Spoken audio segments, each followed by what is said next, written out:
Kryeministri Edi Rama pati një takim të gjatë më shumë se 2 orë me përfaqësues të 34 familjeve që preken drejt për drejt nga zbatimi i projektit TID, që synon rjetëzimin e bulevardit Ebidam në Durrës, duke shpronësuar në fazën e parë rreth 74 banesa.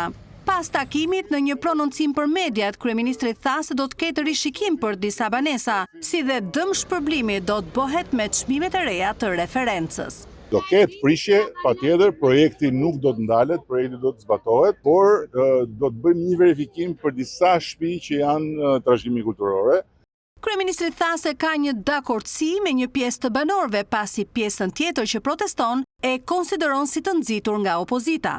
Por përfaqësuesja e banorëve Entela Koja tha se në takim u pranuan rishikimet e disa banesave dhe vlerës për dëm shpërblim, por nuk ka tërheqje nga zbatimi i projektit. Njerëzit janë shumë të pezmatuar nga fakti që nuk lejojnë opsionin e rishikimit të projektit të gabimeve. 35 banesa do të prishen në fazën e parë të zbatimit të projektit, ndërsa banoru do të duhet të lënë banesat pas një jave.